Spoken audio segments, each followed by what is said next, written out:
In the shadows of New York's glittering skyline, a $350 act of kindness unleashes a tsunami of buried secrets. Millionaire Richard Lawson's perfect life shatters when he discovers the beggar he helped is his own daughter, a child his beloved late wife never told him about. But that's just the beginning. As layers of deceit peel away, Richard uncovers a web of lies spanning 2 decades. A best friend's betrayal, a lover's ultimate sacrifice, and a truth so devastating it threatens to destroy everything he thought he knew about love, family, and himself. Now, with a grandson he never knew he had and a past he can't escape, Richard must navigate a minefield of emotions and impossible choices. Can he forgive the unforgivable, or will the ghosts of his past condemn him to a future of regret? Brace yourself for a heart-wrenching tale of shocking revelations, raw emotions, and the ultimate test of unconditional love. This isn't just a story of family secrets. It's a battle for redemption that will leave you questioning everything you thought you knew about the power of forgiveness. The rain poured down on New York City, droplets sliding down the glass like tears, perfectly mirroring the emptiness inside Richard Lawson. He sat at a table in one of the city's most exclusive restaurants, surrounded by luxury that meant nothing to him. The world outside was grey and dreary, a fitting backdrop to the loneliness that had become his constant companion. It had been this way for over 2 decades, ever since his wife Emily had died tragically. Her death had left a hole that no amount of money or success could fill. Richard had built a financial empire, yet his victories felt hollow. He went through the motions, attending business meetings and lavish dinners, but everything was just a distraction from the pain he carried with him every single day. Richard absent-mindedly swirled the wine in his glass, watching the liquid spin in circles. The truth was, despite all his success, Richard was utterly alone. He had no children, at least none that he knew of. Emily had never wanted to discuss the idea of kids before she passed, and Richard hadn't pushed her on it. Now he regretted it deeply, what he wouldn't give to have a piece of her still alive, something of her to protect and love. He paid the bill and stood up, slipping into his wool coat. The restaurant was buzzing with conversations and laughter, but to him it was just noise, as distant as if it were happening in another world. He walked out onto the wet sidewalk, where the rain continued to fall, cold and relentless. The city pulsed with life around him, but Richard felt nothing but the chill of the rain and the weight of his own solitude. The walk home took him past places that he and Emily used to visit together. Every corner, every building seemed tied to a memory of a time when life had seemed so much simpler, so much happier. But now, all that remained were ghosts and a headstone. Tomorrow, like most days, he would visit Emily's grave. Père Lachaise in Paris would have been the natural place for her to rest, but for reasons Richard never fully understood, she had chosen New York. Maybe it was because the city represented the new life they'd started together, a life that had been cut short too soon. As he walked along the rain-soaked sidewalk, something caught his eye. Under the awning of a shop, a young woman sat huddled, clutching a baby in her arms. Her hair was damp from the rain, making her look even more fragile. The sight tugged at something deep within Richard. He paused, unsure of what to do. He wasn't the kind of man to get involved in situations like this. Over the years, he'd made countless donations to charities, but dealing with someone in need face-to-face wasn't something he was used to. Yet, there was something about this young woman that made him stop. Maybe it was the way she held the baby so carefully, with a tenderness that reminded him of someone or something. Richard approached slowly, the rain dripping from his coat. "Here," he said, pulling out $350 in cash he'd just withdrawn from an ATM. He handed it to her. "Use this to get some food for you and your baby." The woman looked up at him, her eyes wide with surprise, then filled with gratitude. "Thank you," she whispered, her voice shaky. "Thank you so much." For a moment, Richard felt something stir inside him, a connection to this stranger, as if their pain was somehow shared. He didn't say anything more, just nodded and walked away. But as he continued down the street, he couldn't stop thinking about what he had just witnessed. It was as if something had awakened inside him, something he hadn't realized was still there. When he finally got home, Richard was exhausted, both physically and emotionally. He lay down in bed, the sound of the rain tapping against the window his only companion. He closed his eyes, but the image of the woman and her baby kept replaying in his mind. Tomorrow, like always, he would visit Emily's grave. Little did he know that routine visit was about to change his life forever. The next morning, Richard followed his usual routine. He woke early, dressed in his typical tailored suit, and prepared for his visit to Emily's grave. The grey sky outside his window matched his mood perfectly, and the city was still wet from the rainstorm that had drenched it the night before. He grabbed his coat and headed out, the familiar heaviness settling into his chest as he prepared for yet another somber visit to the cemetery. As Richard made his way to the cemetery, his mind wandered back to the young woman and her baby. He couldn't understand why the image of them lingered in his thoughts. Over the years he had seen countless people in need, but something about that encounter had stuck with him. There had been a look in the young woman's eyes, a mix of desperation and something deeper, something that he couldn't quite place. It unsettled him. Arriving at the cemetery, Richard took the familiar path toward Emily's grave. The place was quiet, the only sounds being the occasional rustle of wind through the trees and the distant hum of the city. He knew this place well, too well. Each visit was the same. He would stand in front of her headstone, talk to her as if she were still there, then leave feeling the same emptiness he had felt since the day she died. But today was different. As he approached the grave, Richard noticed something unusual. There was someone there, someone kneeling in front of Emily's headstone. His heart skipped a beat. It was the same young woman from the night before, her baby cradled in her arms. She was hunched over, her shoulders shaking as if she were crying. Richard stopped in his tracks, his mind racing. What was she doing here? How could she possibly know about Emily? The coincidence was too strange, too unsettling. He felt a wave of confusion and unease wash over him as he cautiously approached her. "Excuse me," Richard said, his voice low and uncertain. The woman looked up, startled. Her eyes were red and puffy, and she quickly wiped her face with the sleeve of her worn jacket. "I'm sorry," she mumbled, trying to compose herself. "I didn't mean to intrude." Richard shook his head, still trying to process what he was seeing. "You were here yesterday," he said slowly, "outside the restaurant. I gave you money." The woman nodded, glancing down at the baby in her arms, as if the connection between them was enough of an explanation. But for Richard, it wasn't. He needed to understand what was happening, why this woman, this stranger, was at his wife's grave. "What are you doing here?" Richard asked, his voice firmer now. "How do you know Emily?" For a moment, the woman hesitated, as if she were deciding whether or not to answer. Then, with a deep breath, she looked up at him, her eyes filled with a strange mix of pain and resolve. "Emily," she said softly. "She was my mother." Richard felt the ground shift beneath him, his breath caught in his throat. For a moment he thought he might have misheard her. He stared at the woman in disbelief, his mind struggling to catch up with what she had just said. "Your mother?" he repeated, his voice barely above a whisper. "That's impossible. Emily, she never had a child." The woman shook her head, her expression unreadable. "She did," she said quietly. "She had me. She just never told you." Richard felt like the world had come to a standstill. His mind raced as he tried to make sense of her words, but nothing added up. Emily couldn't have had a child, she would have told him.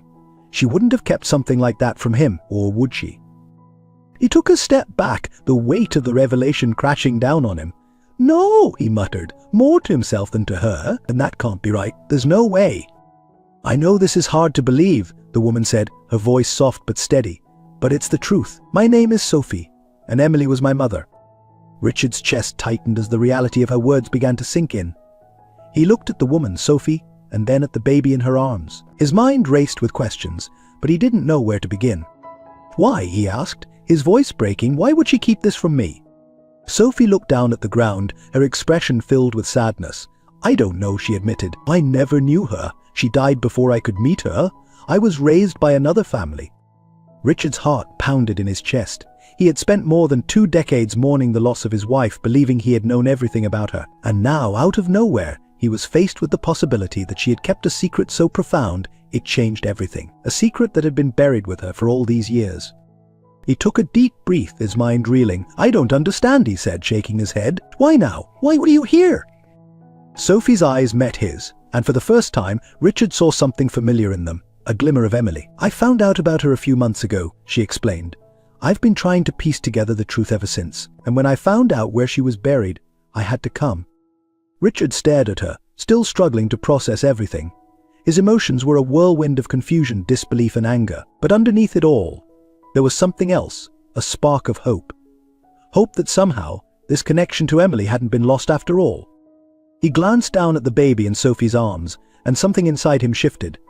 If Sophie was telling the truth, if Emily really had been her mother, then this child was his grandchild, a part of Emily that still existed in the world. I need to sit down," Richard said, his voice shaky. He moved to a nearby bench, his legs feeling weak beneath him. Sophie followed, sitting beside him with the baby still cradled in her arms. For a long moment they sat in silence, the weight of the revelation hanging heavy between them. Richard's mind was a storm of questions, each one bringing with it a new wave of emotion. Tell me everything, he finally said, turning to look at Sophie. I need to know, I need to understand. Sophie nodded, taking a deep breath before she began. I was born in 1995, she started, her voice quiet but clear. Emily gave me up for adoption right after I was born. I grew up not knowing anything about her or you. Richard's heart clenched at the mention of the year, 1995. He and Emily had been married for just 2 years then. How could she have hidden a pregnancy from him? How could he not have noticed? A few months ago I started looking into my birth parents, Sophie continued. It took a while, but I finally found out who Emily was. And then I found out about you. Richard listened, his mind still struggling to reconcile this new reality with the life he thought he had known. But why? He asked, the question that had been burning inside him since Sophie first spoke. Why would Emily keep this from me? Why would she give you up? Sophie shook her head, her eyes filled with a sadness that mirrored Richard's own. I wish I knew, she said softly. I've been asking myself the same question ever since I found out. But I think she must have had her reasons. Richard stood up abruptly, unable to sit still any longer. He paced in front of the bench, his mind racing. Reasons, he said, his voice rising. What reasons could possibly justify keeping a child secret, giving up her own daughter? Sophie watched him, her expression a mixture of sympathy and caution. I don't know, she said. But I do know that it couldn't have been an easy decision for her. And I think she must have loved you very much to keep this from you. Richard stopped in his tracks, turning to look at Sophie.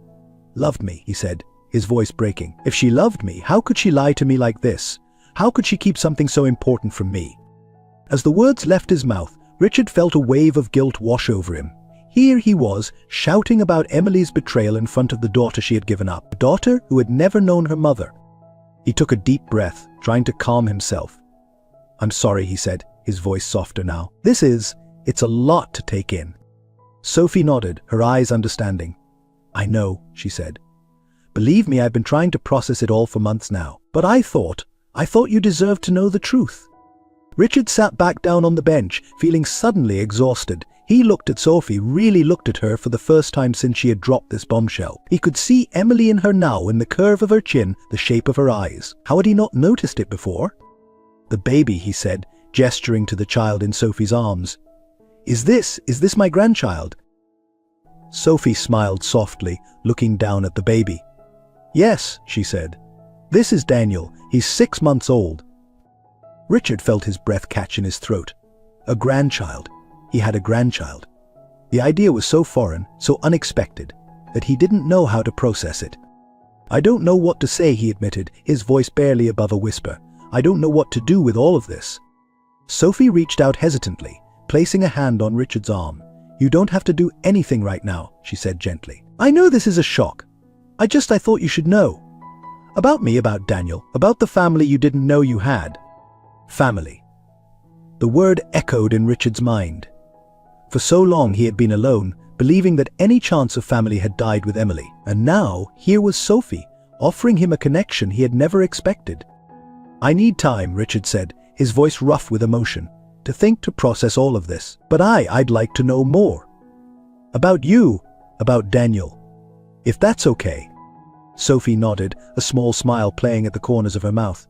I'd like that, she said. We have a lot of catching up to do.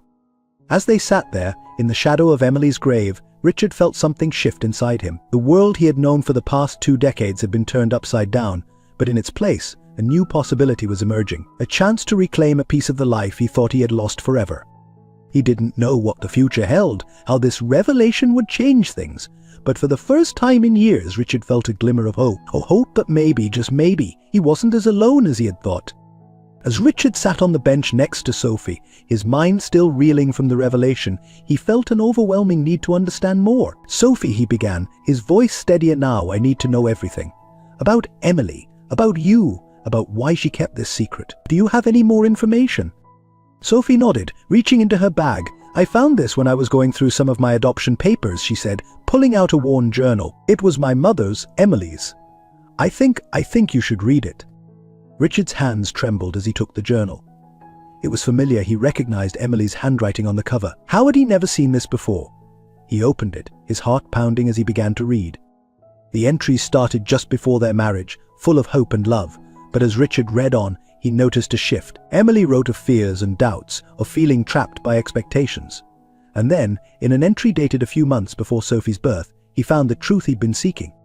"I can't tell Richard," Emily had written. "He's so focused on his career, on our future. Baby would change everything.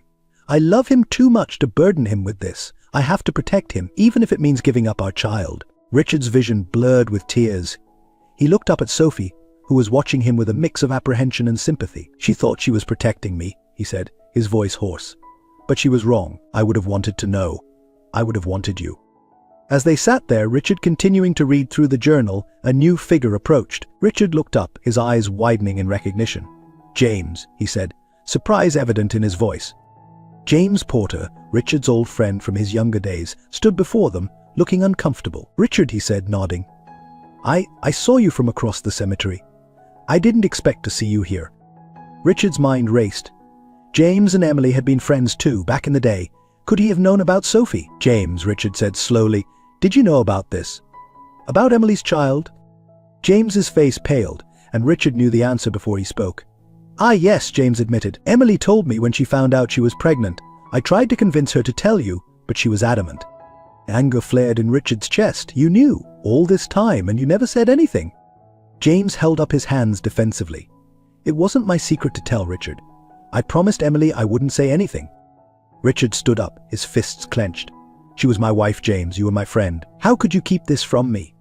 Sophie intervened, placing a hand on Richard's arm. "Please," she said softly. "Let's not fight. Not here." Richard took a deep breath, trying to calm himself. He turned back to James. "I need to know everything," he said. "No more secrets." James nodded, looking relieved at the chance to explain. "Emily came to me when she found out she was pregnant," he began. "She was scared, Richard. Scared of how it would change your life. Scared of disappointing you." As James spoke, Richard felt his anger giving way to a deep, aching sadness. He had never known Emily had felt this way, had never realized she was carrying such a burden. "There's more," James said hesitantly. "Emily and we had a brief relationship before you two got together. It didn't last long, but when she found out she was pregnant, she wasn't sure. She wasn't sure who the father was." Richard felt like he'd been punched in the gut. He staggered back, sitting heavily on the bench. Sophie gasped beside him, her hand flying to her mouth. "What are you saying?" Richard asked, his voice barely above a whisper.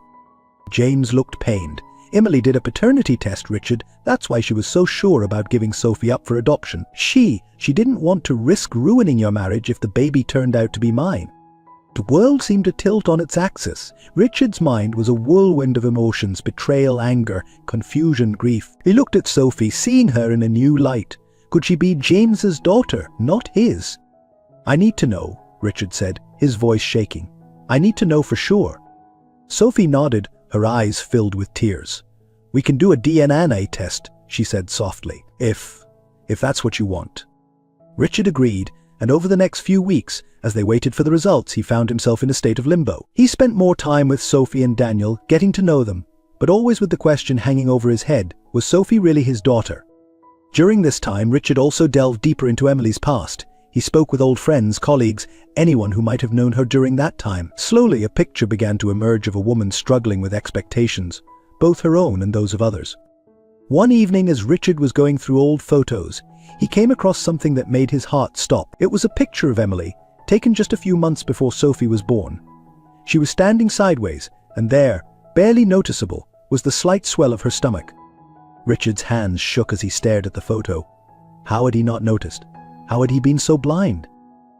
When the DNA results finally came back, Richard, Sophie, and James met at Richard's apartment.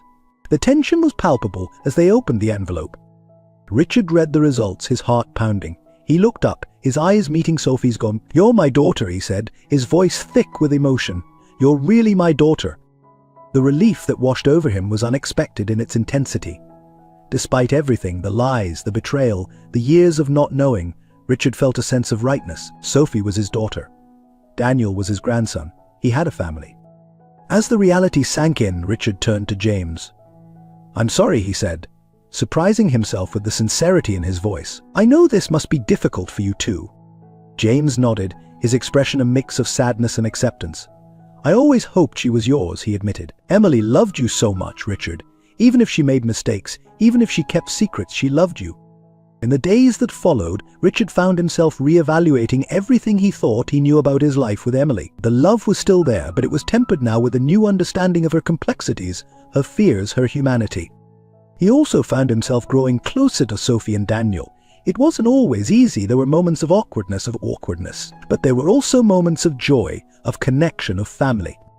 One afternoon, as Richard watched Sophie playing with Daniel in the park, he felt a sense of peace wash over him. The pain of Emily's secrets was still there, but it was overshadowed now by the gift she had unknowingly given him, the chance to be a father, a grandfather, to have a family he thought he'd never have. As Daniel toddled over to him, arms outstretched, Richard scooped him up, feeling the weight of his grandson in his arms. He looked at Sophie, saw Emily in her smile, and felt, for the first time in years, that he was exactly where he was meant to be. The journey ahead wouldn't be easy. There were still questions to be answered, wounds to be healed. But as Richard held Daniel close, with Sophie by his side, he knew that whatever came next, they would face it together, as a family. As the weeks turned into months, Richard found himself navigating a new reality. The initial shock of discovering Sophie and Daniel had given way to a cautious optimism, a desire to build something meaningful with the family he never knew he had. However, the path forward was far from smooth. One sunny afternoon, Richard met Sophie at a small cafe near Central Park. Daniel was with her, babbling happily in his stroller. As Richard approached, he felt a familiar warmth in his chest, a feeling he was still getting used to. "Hi," Sophie said, offering a small smile. "Thanks for meeting us." Richard nodded, taking a seat across from her. "Of course. How are you both doing?" "Oh, good," Sophie replied, glancing down at Daniel. "He's starting to say a few words now. Mostly mama and no," she added with a chuckle. Richard felt a pang of regret at missing these early milestones. "That's wonderful," he said, trying to keep his voice light. "I remember when you first told me about him. I could hardly believe I was a grandfather." Sophie's expression softened. "It's been a big adjustment for all of us," she acknowledged, "but I'm glad you want to be part of his life." As they talked, Richard found himself relaxing. It was still strange, this new dynamic, but it was becoming more natural with each interaction. They discussed Daniel's development, Sophie's work as a freelance graphic designer, and Richard's latest business ventures. But as their conversation progressed, Richard sensed there was something Sophie wanted to say. She seemed distracted, her eyes darting away whenever he tried to make eye contact. "Sophie," he said gently, "is everything all right? You seem preoccupied." Sophie took a deep breath, her hands fidgeting with her coffee cup. "Actually, there's something I wanted to talk to you about," she began. "It's about Daniel's father." Richard felt his heart rate quicken. In all their conversations, the topic of Daniel's father had never come up. He had assumed it was a sensitive subject and hadn't wanted to pry. "Okay," he said cautiously. "What about him?" Sophie's eyes met his, filled with a mix of determination and apprehension. "He's back in the picture," she said, "and he wants to be part of Daniel's life." Richard felt a surge of protectiveness he hadn't expected. "I see," he said, trying to keep his voice neutral. "And how do you feel about that?" "I'm conflicted," Sophie admitted. "Tom, that's his name, he left when I told him I was pregnant. Said he wasn't ready to be a father, but now he's back saying he's changed, that he wants to make things right." Richard nodded slowly, processing this new information. "And you're considering letting him be involved?" Sophie sighed. "I don't know. Part of me wants to give him a chance for Daniel's sake, but another part of me is scared of letting him in, of him disappointing Daniel like he disappointed me." Richard reached across the table, placing his hand over Sophie's. It was a gesture that surprised them both, but felt right in the moment. "Sophie, I can't tell you what to do, but I want you to know that whatever you decide, I'm here for you and Daniel." Tears welled up in Sophie's eyes. "Thank you," she whispered. "That means more than you know." As they left the cafe, Richard's mind was whirling. The idea of another man entering Daniel's life, potentially taking on the role of father, stirred up complicated emotions. He had only just started to build a relationship with his grandson, and now he felt an irrational fear of being pushed aside. Over the next few weeks, Richard found himself spending even more time with Sophie and Daniel. He took them to the zoo, read bedtime stories over video calls, and even attempted to babysit Daniel for an afternoon, with mixed results involving a diaper change gone wrong and a very messy kitchen. But as he grew closer to them, Richard also noticed Sophie's increasing stress. Tom had been calling more frequently, pushing for visits with Daniel. Sophie was torn, wanting to do what was best for her son, but unsure of what that really meant.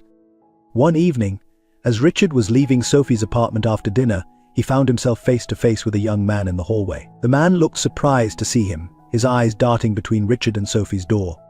"Can I help you?" Richard asked, his tone polite but wary. The man shifted uncomfortably. I'm here to see Sophie. And Daniel, I'm Tom." Richard felt a surge of emotions, anger, protectiveness, and a hint of fear. This was the man who had abandoned Sophie when she needed him most, and now he was here, threatening to disrupt the fragile family dynamic they had been building. "I see," Richard said, his voice cool. "Sophie didn't mention you were coming by." Tom had the grace to look embarrassed. She didn't know. I thought, if I just showed up, maybe she'd be more willing to talk." Richard's jaw clenched. He knew it wasn't his place to interfere, but he couldn't help feeling protective of Sophie and Daniel. "That's not a good idea," he said firmly. "Sophie needs time to think about what's best for Daniel. Showing up unannounced isn't going to help your case." Tom's expression hardened. "With all due respect, I don't know who you are or what your relationship is to Sophie and my son, but this is between us." "Your son?" Richard repeated, his voice rising slightly. "The son you walked away from before he was even born?" The tension in the hallway was palpable. Just as it seemed the situation might escalate, Sophie's door opened. She stood there, taking in the scene before her with wide eyes. "Tom," she said, her voice a mix of surprise and apprehension. "What are you doing here?" Tom's demeanor changed instantly, softening as he looked at Sophie. "I'm sorry for just showing up," he said. I really want to talk about Daniel, about us." Sophie glanced between Tom and Richard, her expression conflicted. Finally, she sighed. "Okay," she said. "We can talk, but not tonight. I'll call you tomorrow and we can set up a time." Tom nodded, looking relieved. He cast one last glance at Richard before turning to leave. As he walked away, Sophie turned to Richard, her eyes questioning. "Are you okay?" she asked softly. Richard nodded, trying to calm the storm of emotions inside him. "I'm fine," he said. "I'm more worried about you." "Are you sure you want to talk to him?" Sophie leaned against the doorframe, suddenly looking very tired. "I don't know," she admitted, "but I think I have to. For Daniel's sake, if nothing else." Richard wanted to argue, to protect her from the potential hurt that Tom's reappearance could bring, but he knew it wasn't his decision to make. "Whatever you decide," he said, echoing his words from the cafe, "I'm here for you." Sophie smiled weakly. "I know," she said, "and that means everything." As Richard left the building and stepped out into the cool night air, he felt a mix of emotions he couldn't quite untangle. He was proud of Sophie for handling the situation with such grace, worried about the impact Tom's return might have on her and Daniel, and if he was honest with himself, a little afraid of what it might mean for his own place in their lives. But as he walked home, Richard realized something important. Regardless of what happened with Tom, regardless of the challenges that lay ahead, he was committed to being there for Sophie and Daniel. They were his family now, and he would do whatever it took to support and protect them. The road ahead might be uncertain, but Richard was determined to face it head-on, with Sophie and Daniel by his side. The following weeks brought a whirlwind of changes and heightened tensions. Sophie had agreed to meet with Tom, and their discussions about co-parenting Daniel had become increasingly frequent. Richard found himself grappling with a complex mix of emotions, concern for Sophie and Daniel's well-being, a growing sense of protectiveness, and an unexpected feeling of being threatened by Tom's presence in their lives. One particularly tense afternoon, Richard arrived at Sophie's apartment for their usual weekend visit, only to find Tom already there. The atmosphere was thick with unspoken tension as Richard entered the living room. "Richard," Sophie greeted him, her voice strained. "I hope you don't mind, Tom and I were just discussing Daniel's schedule." Richard nodded stiffly, his eyes meeting Tom's in a silent challenge. "Of course," he replied, trying to keep his tone neutral. "I can come back later if you'd prefer." No, Sophie insisted. "Please stay, we're almost done here." As Richard took a seat, he couldn't help but notice the way Tom seemed to position himself closer to Daniel, who was playing contentedly on the floor. The gesture, whether intentional or not, stirred something in Richard, a fierce desire to assert his own place in Daniel's life. Actually, Tom spoke up, his voice carrying a hint of defiance. "I was thinking of taking Daniel to the park this afternoon, just the two of us." Sophie hesitated, her eyes darting between Tom and Richard. "I don't know, Tom. We hadn't discussed solo outings yet." "Come on, Sophie," Tom pressed. "I'm his father. I should be able to spend time alone with him." Richard felt his jaw clench. Before he could stop himself, he interjected. "And what about Sophie's comfort? Daniel's safety? You can't just waltz back into their lives and expect everything to be handed to you on a silver platter." Tom's eyes flashed with anger. "Excuse me? Who exactly are you to make these decisions? You're not Daniel's father. You're not even Sophie's real father. You're just some guy who showed up out of nowhere, trying to play family. The room fell silent, the weight of Tom's words hanging heavily in the air. Sophie gasped, her hand flying to her mouth in shock. "Tom," she exclaimed, "that's completely out of line." Richard felt as if he'd been physically struck. The insecurity he'd been harboring, the fear that he didn't truly belong in Sophie and Daniel's lives came rushing to the surface. He stood up abruptly, his hands shaking with suppressed emotion. "I think it's best if I leave," he said, his voice low and controlled. "Richard, wait," Sophie pleaded, reaching out to him. But Richard was already heading for the door, needing to escape the suffocating tension of the apartment.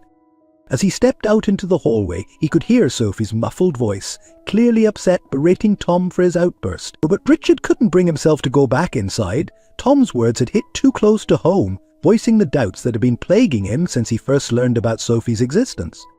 Over the next few days, Richard found himself withdrawing from Sophie and Daniel. He missed their scheduled video calls, made excuses to postpone their usual meetups. The pain of Tom's words, combined with his own insecurities, had created a barrier he didn't know how to overcome.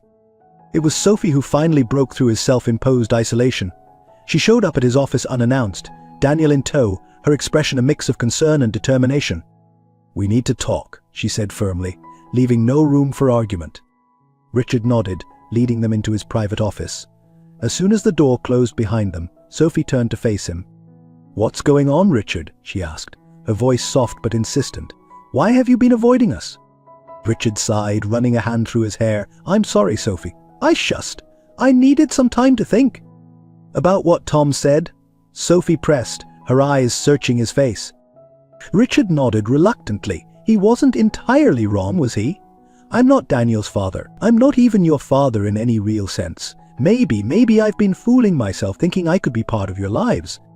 Sophie's expression softened. She stepped closer to Richard, shifting Daniel to her hip. "Richard, look at me," she said gently.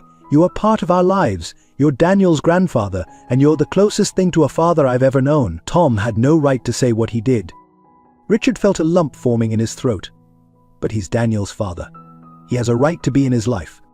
"Yes, he does," Sophie agreed, "but that doesn't diminish your role. Family isn't just about blood, Richard. It's about love, commitment, being there for each other. And you've shown us more love and commitment in the short time we've known you than Tom has in Daniel's entire life." As if to emphasize his mother's words, Daniel reached out towards Richard, his little hands opening and closing in a clear request to be held. Richard hesitated for a moment before taking the boy into his arms. Daniel immediately snuggled against his chest, and Richard felt something inside him shift. "I'm sorry," he said softly, looking at Sophie over Daniel's head. "I shouldn't have pulled away. I was just scared, I guess. Scared of losing you both." Sophie smiled, her eyes glistening with unshed tears. "You're not going to lose us, Richard. We're family now, all of us, including Tom, as complicated as that might be. We'll figure this out together." As they stood there in Richard's office, Daniel contentedly nestled in his arms. Richard felt a renewed sense of purpose. The road ahead might be challenging, with Tom's presence adding an extra layer of complexity to their already unconventional family dynamic. But Sophie was right. They were family now, and they would face whatever came their way together. "So," Richard said, his voice stronger now, "what do we do about Tom?"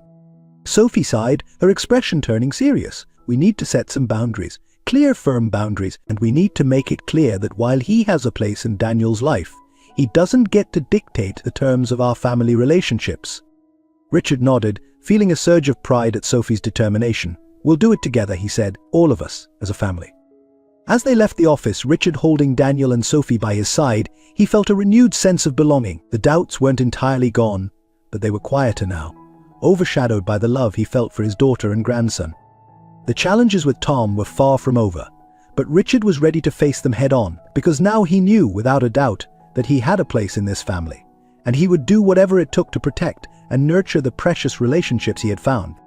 As we reach this pivotal moment in Richard, Sophie, and Daniel's journey, I can't help but wonder how you, our readers, might handle such a complex family situation. The delicate balance between Richard's newfound role as a grandfather, Sophie's desire to do what's best for Daniel, and Tom's reappearance creates a tapestry of emotions and challenges. What are your thoughts on Richard's initial reaction to withdraw?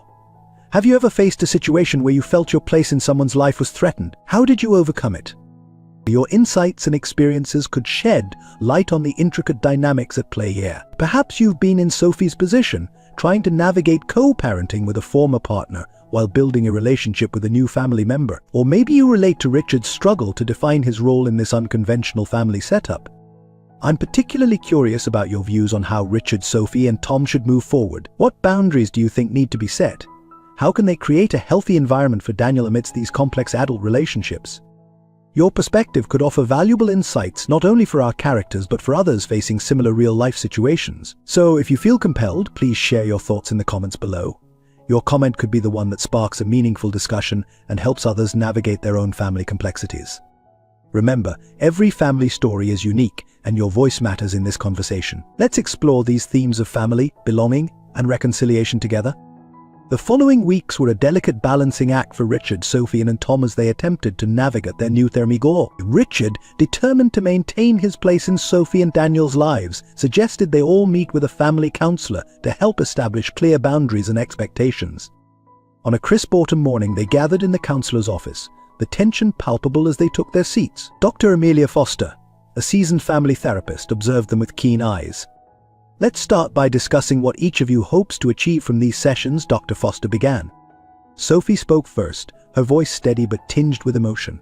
I want us to find a way to co-parent Daniel that's healthy for him. I want him to have relationships with all of us, without feeling caught in the middle. Tom nodded, his expression a mix of determination and guilt. I want to be a good father to Daniel. I know I messed up before, but I'm committed to being there for him now. Richard took a deep breath before speaking. I want to continue being part of Sophie and Daniel's lives. I've come to love them both, and I want to support them however I can.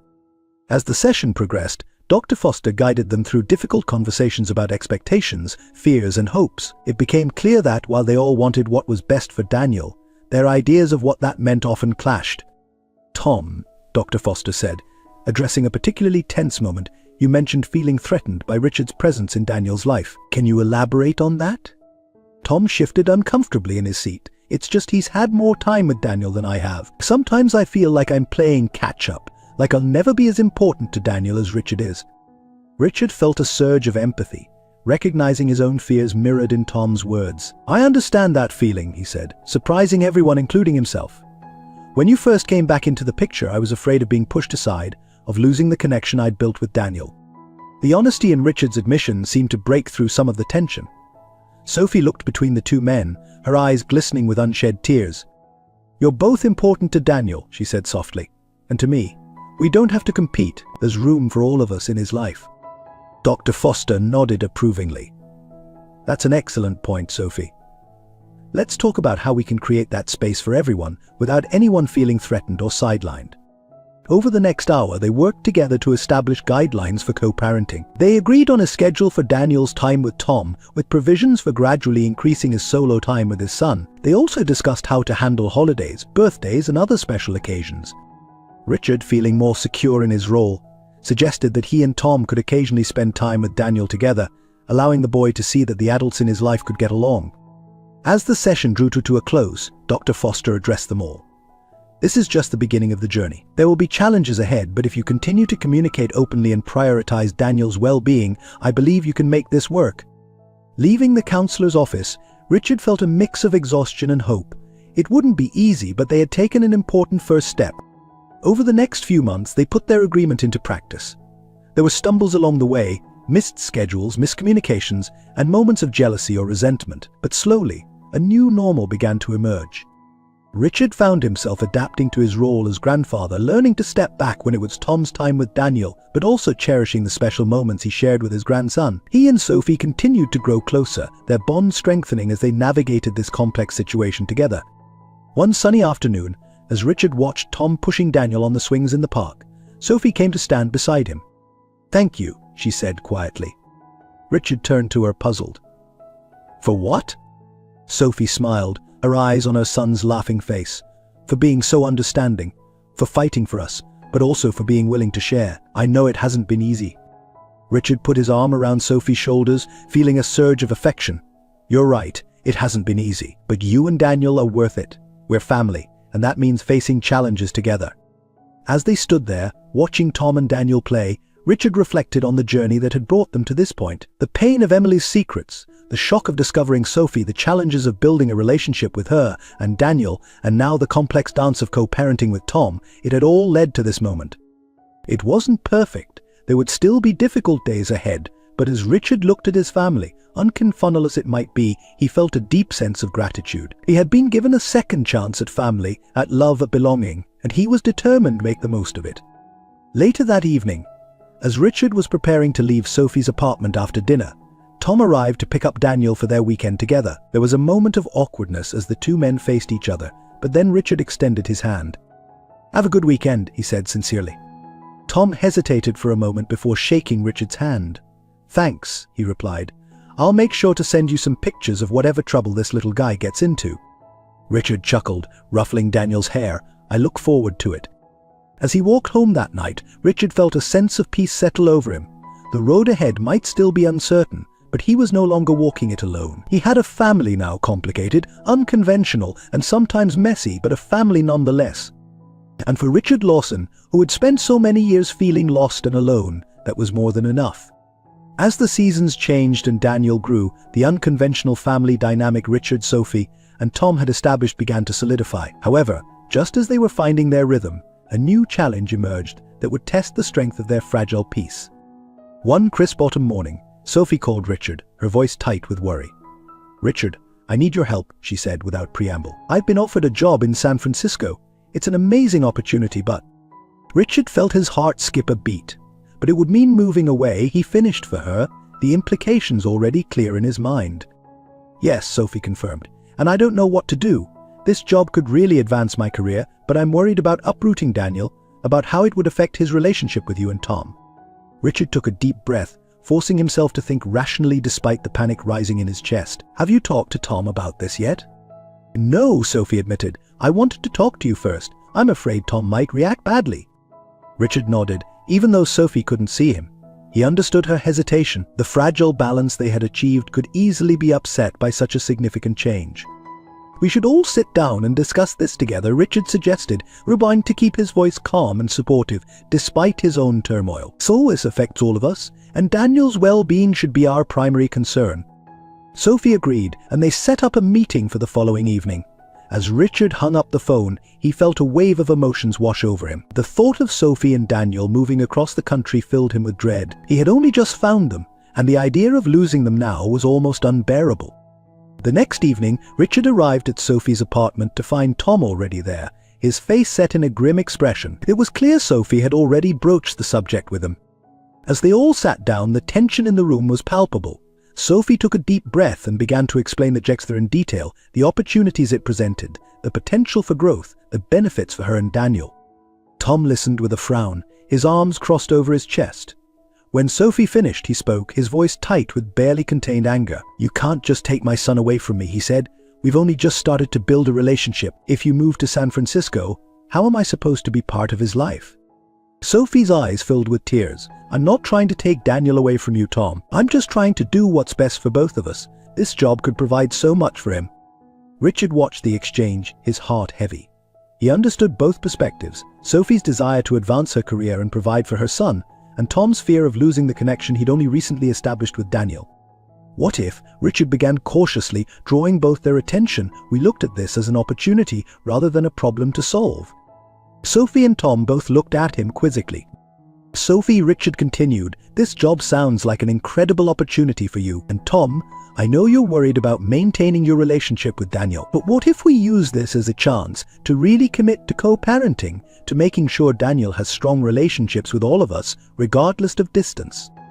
He turned to Tom. "You mentioned wanting to be more involved in Daniel's life. What if you use this as an opportunity to do that? Maybe you could look for job opportunities in San Francisco too?" Tom's expression shifted from anger to surprise. "Move to San Francisco? I hadn't considered that." Sophie looked between them, hope dawning in her eyes. "That could work," she said softly. "We could look for places with good schools, maybe find somewhere with a guest room so Richard could visit often." Richard felt a lump form in his throat at Sophie's words, touched by her consideration. "And with technology these days," he added, "we could have regular video calls, send photos and videos. It wouldn't be the same as being in the same city, but we could make it work." Tom still looked uncertain but less hostile. "I'd need to think about it," he said. "Moving across the country is a big decision."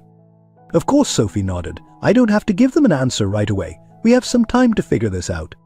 As the evening wore on, they continued to discuss the possibilities, the challenges, and the potential solutions. It wasn't an easy conversation, and there were moments of tension and disagreement. But underlying it all was a shared commitment to Daniel's well-being and a determination to make their unconventional family work.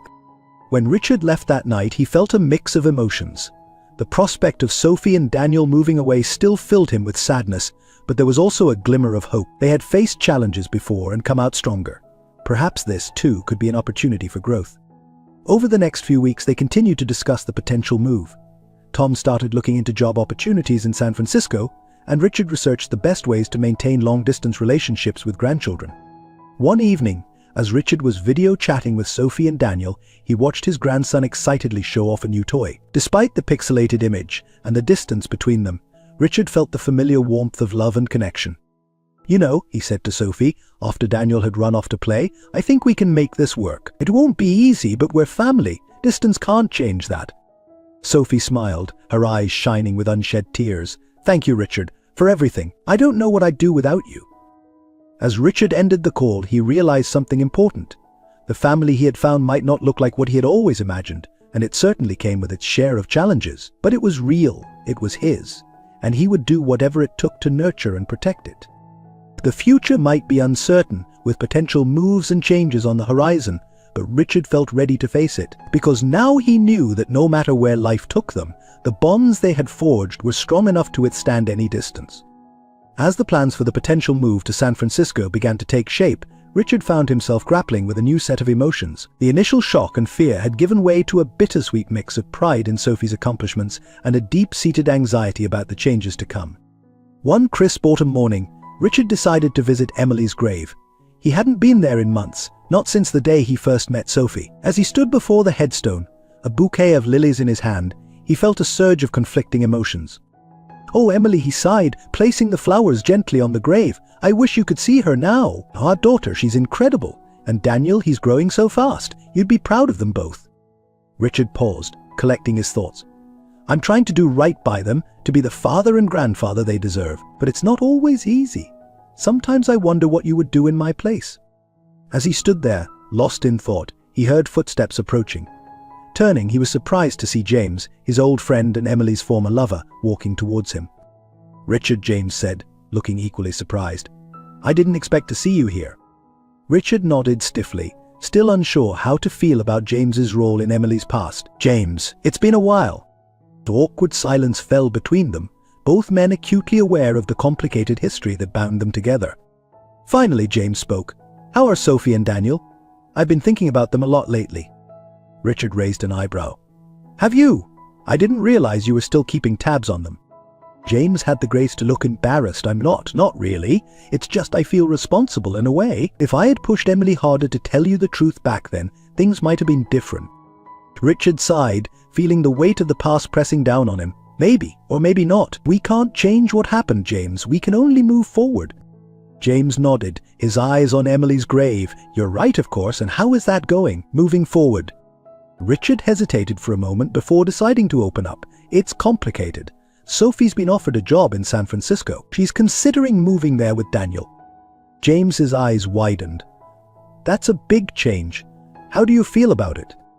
"Honestly, I'm terrified," Richard admitted. "I've only just found them, and now they might be moving across the country. But I'm trying to be supportive. It's a great opportunity for Sophie." James was quiet for a moment, considering Richard's words. "You know," he said finally, "Emily would be proud of you for putting Sophie and Daniel first, even when it's hard." Richard felt a lump form in his throat. Despite everything, James's words touched something deep within him. "Thank you," he said softly. "That means a lot." As they stood there, two men bound by love for the same woman and the daughter she left behind, Richard felt something shift. The anger and resentment he had harbored towards James began to fade, replaced by a sense of shared experience and understanding. "James," Richard said, breaking the silence, "I know things have been strained between us, but I think it's time we put the past behind us, for Sophie's sake and for Daniel's." James looked at Richard, surprise and hope mingling in his expression. "I'd like that," he said sincerely, "and if there's anything I can do to help with the potential move or anything else, please let me know." Richard nodded, feeling a weight lift from his shoulders. Actually, he said, an idea forming. There might be something you can do. Over the next few weeks, with James's help, Richard threw himself into preparations for Sophie and Daniel's potential move. He researched neighborhoods in San Francisco, looked into the best schools, and even reached out to some of his business contacts in the area to help Tom explore job opportunities. One evening, as Richard was video chatting with Sophie, she noticed the dark circles under his eyes. "Richard," she said, concern evident in her voice, "are you okay? You look exhausted." Richard smiled reassuringly. "I'm fine, sweetheart. Just been busy with some projects." Sophie's eyes narrowed suspiciously. "What kind of projects?" Richard hesitated for a moment before deciding to come clean. "Well, I've been doing some research on San Francisco, schools, neighborhoods, that sort of thing. And I've been talking to some contacts out there who might be able to help Tom find a job." Sophie's eyes widened in surprise. "Richard, you didn't have to do all that. We haven't even decided for sure if we're moving yet." "I know," Richard said softly, "but I wanted to. If you do decide to go, I want to make sure you and Daniel have the best possible start there." Tears welled up in Sophie's eyes. "I don't know what to say. Thank you doesn't seem like enough. Richard felt his own eyes growing misty. "You don't have to say anything. You and Daniel, you're my family. I'd do anything for you." As they continued to talk, Richard felt a sense of peace settle over him. The prospect of Sophie and Daniel moving was still daunting, but he was beginning to see it as an adventure rather than a loss. He was part of their lives now, truly and deeply, and no amount of distance could change that. Later that night, as Richard lay in bed, he found himself thinking about Emily. He wondered what she would think of all this, of the family they had become, of the challenges they were facing together. "We're doing okay, Emily," he whispered into the darkness. "It's not always easy, but we're figuring it out. I think you'd be proud of us." And as he drifted off to sleep, Richard felt a sense of contentment wash over him. Whatever the future held, he knew they would face it together, as a family. In the tapestry of life, we often find ourselves entangled in threads of regret, betrayal, and missed opportunities. Richard's journey reminds us that it's never too late to weave a new pattern of love, forgiveness, and redemption. The path to healing isn't always straight or easy. It's riddled with the thorns of past mistakes and the weight of unspoken truths. But as Richard, Sophie, and even Tom have shown us, the first step towards redemption is acknowledging our faults and taking responsibility for our actions. Forgiveness isn't about forgetting the past, it's about choosing not to let it dictate our future. When Richard chose to embrace Sophie and Daniel, despite the years of secrets and absence, he opened a door to a new chapter of love and connection. His willingness to forgive Emily, to understand her fears and motivations, allowed him to reclaim a part of his life he thought was lost forever. But forgiveness isn't just about grand gestures. It's in the small moments too, in Richard's efforts to include Tom, in Sophie's patience as they navigate their new relationship, in Tom's commitment to being present for Daniel despite the challenges. Each of these actions is a stitch in the fabric of healing, slowly but surely mending the tears of the past. Remember, it's okay to feel hurt, to struggle with forgiveness. These emotions make us human, but holding on to anger and resentment only imprisons our own hearts. True freedom comes when we choose to release the burden of past wrongs and open up ourselves to the possibility of new beginnings. As you reflect on your own life, consider, what grudges are you holding on to? What relationships might be healed if you took that first, difficult step towards forgiveness? What parts of yourself are you struggling to forgive? Like Richard, you have the power to rewrite your story. It may not erase the past, but it can certainly brighten your future. Embrace the journey of forgiveness, not just for others, but for yourself too. For in the end, it's not about forgetting, but about growing, healing, and finding the strength to love again. As we reach the end of this emotional journey with Richard, Sophie, and their unconventional family, I can't help but wonder about your own experiences with forgiveness and redemption. Have you ever been in a situation where you had to forgive someone for keeping a life-changing secret? Or perhaps you've been the one seeking forgiveness for past mistakes? Your stories and insights could be incredibly valuable to others who might be struggling with similar situations. So, if you feel comfortable, why not share your thoughts in the comments below? Your words might just be the encouragement someone else needs to take that first step towards healing and forgiveness. And if you found Richard's story touching and thought-provoking, why not subscribe to our channel? By doing so, you'll ensure you never miss out on more compelling narratives that explore the complexities of human relationships, family dynamics, and personal growth. Remember, every subscription helps us continue to bring you these powerful stories that remind us of our shared humanity. Plus, as a subscriber, you'll be part of a community of thoughtful individuals who are passionate about exploring life's big questions through storytelling. So go ahead, leave a comment, share your story, and hit that subscribe button. Let's continue this journey of understanding and empathy together. Who knows? The next story might be one that speaks directly to your heart.